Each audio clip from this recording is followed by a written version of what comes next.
Here's your daily updates. Newsman Dennis Daly offers his take on the events of the day in another daily video blog.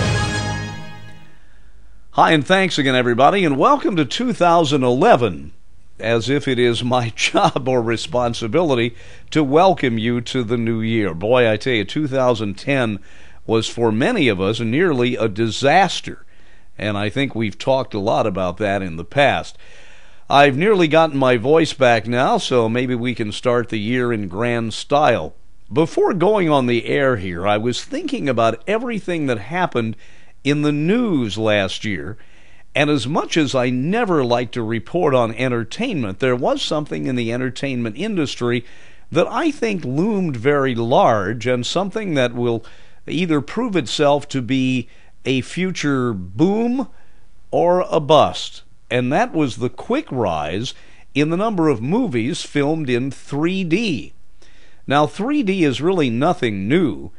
The original idea of 3D, at least the original workable one, stems from the 1920s, where a man named Hammond, who went on to invent the Hammond organ, came out with a system of doing movies that actually involved two projectors, and your left eye would see something, and then your right eye, and they even have glasses that do that now. The big resurgence of the whole idea was, of course, in the 1950s. Now, that was, believe it or not, the result of television, and the fact that television was stealing people away from the movie houses. It was in your house, and it was free. And so the movie studios were doing everything they could to recapture the audiences, including having movies with more modern themes and more visible flesh, but also with 3D. Now, that was the era of those crazy blue and red glasses.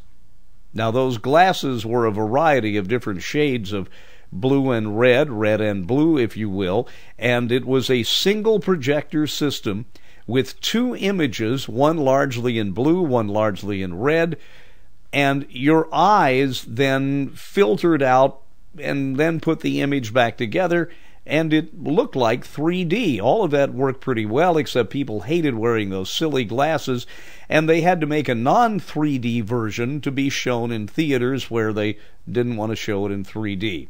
Well, 3D came and went quickly, although all of the major studios, many of the major directors, including Alfred Hitchcock, did a movie in 3D.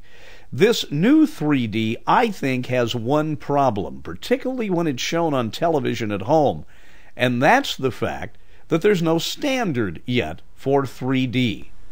What that means is that some require one kind of glasses, some of them pretty expensive, that will not work on another television set. Some of them are mechanical, some of them are passive.